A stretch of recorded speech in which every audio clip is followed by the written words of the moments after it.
Olá pessoal, estamos de volta.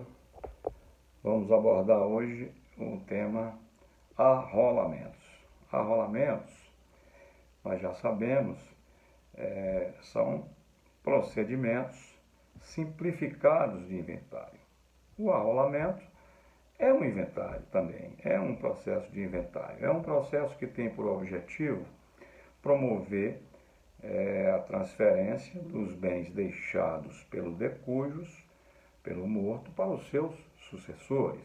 Portanto, é um inventário, também tem a mesma natureza. A diferença dos arrolamentos para o inventário propriamente dito, que nós estudamos, é a simplicidade do procedimento. O procedimento de inventário é mais célere, é mais rápido, portanto,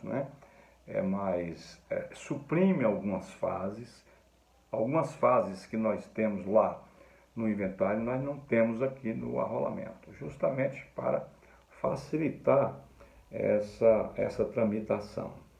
Bom, nós temos no nosso ordenamento duas espécies de testamento. O testamento sumário, que está previsto no artigo 659 do Código de Processo Civil, e o arrolamento comum ou de alçada, previsto no artigo 664, também do CPC. Vamos, na sequência, falar primeiramente do arrolamento sumário. O arrolamento sumário pode ser feito judicial ou extrajudicialmente. Se for judicial, a competência obedece àquelas mesmas regras que nós já estudamos. Se for extrajudicial, em cartório, no tabelionato, pode ser feito em qualquer tabelionato do país. Não há uma exigência legal de que se obedeça uma competência pré-estabelecida. Eu posso fazer esse arrolamento sumário em qualquer cartório do país. E quando é que eu posso optar por esse procedimento de arrolamento sumário?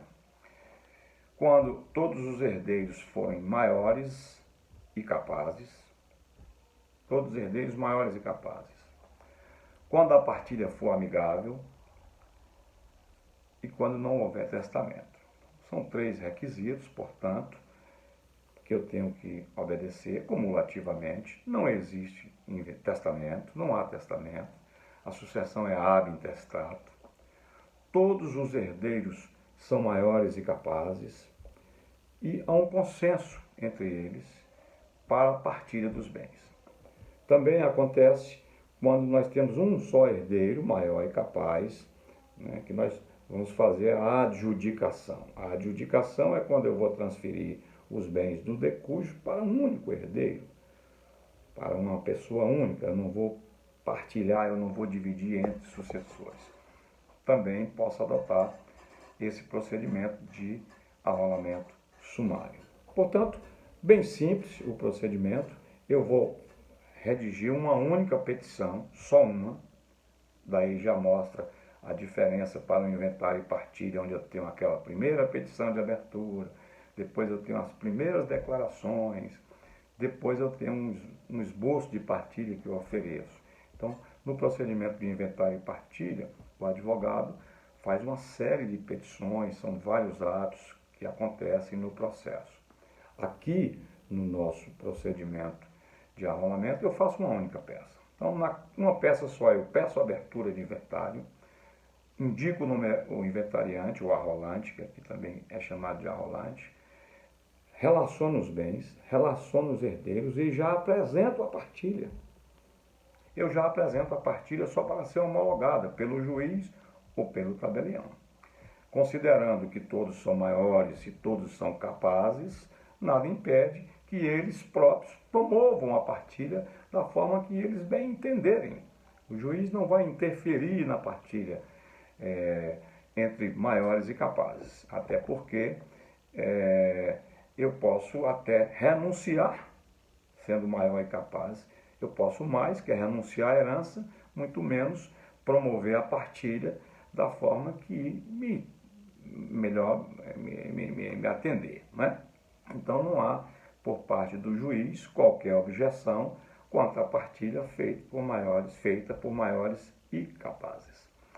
Evidentemente, se eu tenho menores, eu não posso fazer sob a forma de arrolamento sumário, ou se eu tenho incapazes, justamente porque eles não terão discernimento suficiente para promoverem a partilha, sem que haja um prejuízo para eles. Além do mais, se tem menores incapazes, vai haver a interferência do Ministério Público, e aí eu não poderia fazer o procedimento em tabelionato. No tabelionato não tem Ministério Público. Portanto, é por isso que o arrolamento sumário pode ser feito judicial ou extrajudicialmente, não precisa do Ministério Público. Não há necessidade da interferência, da intervenção do Ministério Público. Outra coisa, não há litígio. Se não há litígio, não precisa do juiz para decidir, para promover a partilha dos bens, né? Para resolver aquela situação de conflito que existe. Se os próprios herdeiros podem apresentar a partilha que eles desejam. O juiz só homologa, o tabelião só homologa. Bom, então o arrolamento sumário é bem simplificado, é o sonho de qualquer herdeiro, de qualquer advogado, fazer um arrolamento sumário, porque dentro de poucos dias ele consegue promover essa transferência de bens do decujus para os seus sucessores. A questão do fiscal, a Fazenda Pública também não atua aqui diretamente nesse processo. Claro que é dado conhecimento a ela, ela emite um parecer, emite o imposto que tem que ser pago, a Fazenda Pública vai estar sabendo, né, desse processo de arrolamento que tramita ou no fórum ou no cartório. Bom, feita a homologação pelo tabelião ou pelo juiz, o procedimento se encerra. Não há maiores dificuldades com relação a isso. Uma outra modalidade de arrolamento é o arrolamento comum ou de alçada. Esse arrolamento comum ou de alçada está previsto no artigo 664 e seguintes do CPC. Só pode ser judicial. O arrolamento comum ou de alçada não se faz extrajudicialmente. Por quê? Porque aqui o critério a ser adotado para que se possa eleger essa modalidade, para que se possa escolher esse procedimento, é o valor dos bens. No arrolamento que nós vimos, o sumário, herdeiros, maiores e capazes, não há litígio, não há testamento. Aqui, o único critério que se adota é o valor dos bens. Por isso é que ele se chama arrolamento de alçada. Não pode ser superior a 1.000 salários mínimos. Se o valor dos bens for 1.000 salários mínimos ou menos do que isso, eu posso adotar esse procedimento de arrolamento comum ou de alçada, mesmo tendo menores incapazes, mesmo tendo testamento, mesmo tendo litígio. Por quê? Porque aí o juiz vai funcionar nesse processo, o juiz vai proferir a partilha, é dele a palavra final, né, sobre a partilha, ainda que as partes possam apresentar uma proposta de partilha, nós vamos ver na próxima aula. É o juiz quem dá a palavra final, ou seja, o juiz pode modificar aquela partilha sugerida pelos herdeiros. No arrolamento sumário, sempre falo isso para a gente fazer o comparativo, o juiz não interfere, ele só homologa. 2 herdeiros no arrolamento sumário, o primeiro que nós vimos. Um fica com 90%, o outro fica com 10% dos bens. O juiz só homologa, eles são maiores e capazes, concordaram assim, né? Não há litígio entre eles e também não há testamento, o juiz só homologa. Aqui não, aqui o juiz promove a partilha, vai examinar se a partilha atende a todos os interesses, enfim. Há a supressão também de vários atos aqui no arrolamento de alçada ou arrolamento comum, mas pode haver avaliação de bens, o que não existe lá no arrolamento comum, que a avaliação dos bens é dada pelos próprios herdeiros. É claro que depois a Fazenda Pública vai reexaminar esses valores que foram atribuídos, né? O procedimento depois passa pela Fazenda Pública, que vai concordar ou não com aqueles valores, a fim de que ela possa receber os tributos correspondentes. Aqui pode haver a avaliação de bens, pode haver a intervenção do Ministério Público, se tiver menores incapazes. Então, esses são os ritos do procedimento de arrolamento. Arrolamento sumário 659, arrolamento comum ou de alçada 664 e seguintes. Vocês, por favor, deem uma lidazinha nos artigos 659, 664, e também uma examinada na doutrina sobre esses procedimentos de arrolamentos. E qualquer dúvida podem me mandar mensagens ou pelo próprio Google Aulas também. As perguntas podem ser dirigidas diretamente para mim, para o meu WhatsApp ou para o meu e-mail, ou podem ser dirigidas para o Google Aulas. Como eu disse a vocês, eu costumo ocupar uma pequena parte da aula com esses vídeos, a fim de que vocês tenham a oportunidade de estudarem também na sequência. Deem uma lida no Código de Processo Civil e uma lida na doutrina sobre esses procedimentos. É muito comum a gente fazer na prática esse tipo de procedimento, até porque, como eu falei, a gente procura sempre enquadrar o caso em um dessas situações de arrolamento, ou pelo valor dos bens, ou fazendo um acordo entre as partes maiores, né, e capazes, porque é o procedimento mais simplificado, é o procedimento mais rápido, é o procedimento mais célere, é o procedimento mais fácil de ser feito. Exige menos do advogado e atende mais rapidamente aos anseios, aos reclames das partes, que terão assim o seu problema, digamos assim, resolvido em pouco tempo, né? Diferentemente do inventário, que pode acontecer de uma tramitação mais prolongada.